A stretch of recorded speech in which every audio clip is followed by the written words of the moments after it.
Hello all. In this video, we'll be starting with Module 6 of Software Engineering and Project Management. In this uh, section, we will be mainly dealing with the project scheduling and tracking. So, in project scheduling and tracking, what we do is you have to create a network of tasks, software engineering tasks that will enable you to get the job done on time. Once this network is created, you have to assign the responsibilities for each task, then make sure it gets done and adapt the networks as the risk becomes reality. So, in a nutshell, that is software project scheduling and tracking. In order to do this, the software engineering tasks detected by the software process model are refined for the functionality to be built. Then the effort and duration are allocated to each task and a task network is created, which is also known as an activity network, and this enables the software team to meet the delivery deadline established. Okay, so software project scheduling is an activity that distributes estimated effort across the planned project duration by allocating the effort to specific software engineering tasks. Okay. So during the early stages of project planning, only a macroscopic schedule will be developed or is developed. And this type of schedule identifies all the major software engineering activities and the product functions to which they are applied. Okay, so and as the project gets underway, each entry on the macroscopic schedule is refined into a detailed schedule, and here the specific software tasks are identified and scheduled. Okay. So, scheduling of software engineering projects can be viewed from two different perspectives. In the first, an end date for release of a computer based system has already been established, and the software organization is constrained to distribute the effort within that prescribed time frame. Okay.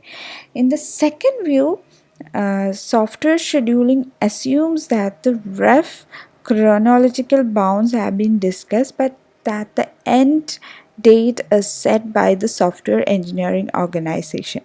Effort is distributed to make best use of resources, and an end date is defined after careful analysis of the software. Okay, so these are the two different perspectives or of scheduling, and usually the first situation is encountered far more frequently than the second one. Okay,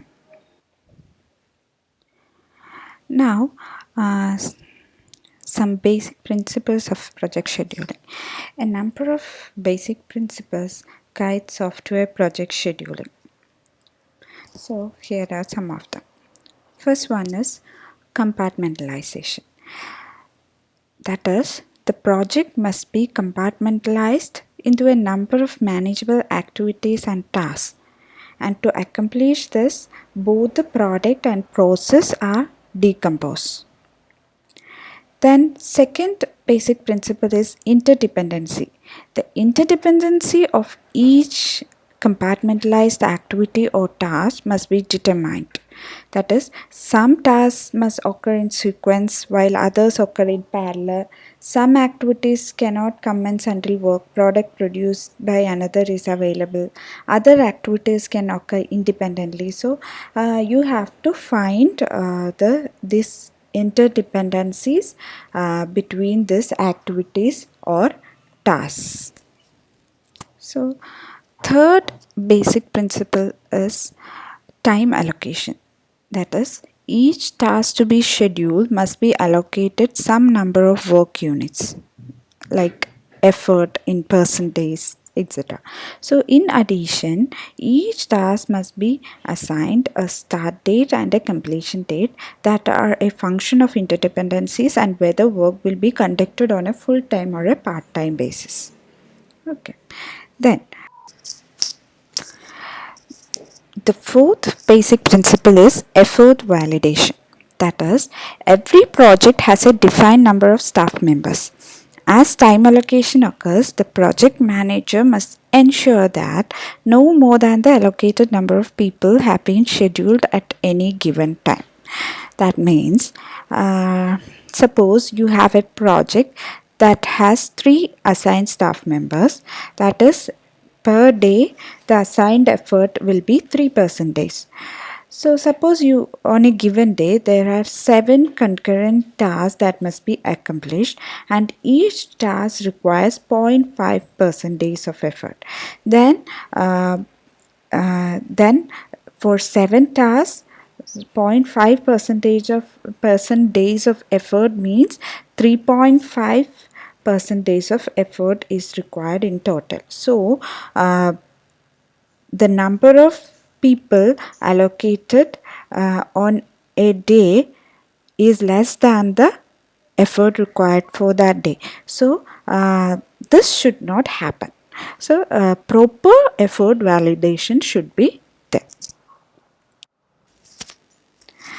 Now, the fifth basic principle is defined responsibilities. That is, every task that is scheduled should be assigned a specific team member. Okay. Then you have defined outcomes. That is, every task that is scheduled should have a defined outcome. For software projects, the outcome is normally a work product, like the design of a module or a part of work product. So the work products are often combined in deliverables. Okay. Then the last basic principle is define milestones. That is, every task or group of tasks should be associated with a project milestone. A milestone is accomplished when one or more work product has been reviewed for quality and has been approved. So in this video we have seen the basic concepts of project scheduling and tracking. In the next video we will be talking about the relationship between the people and effort.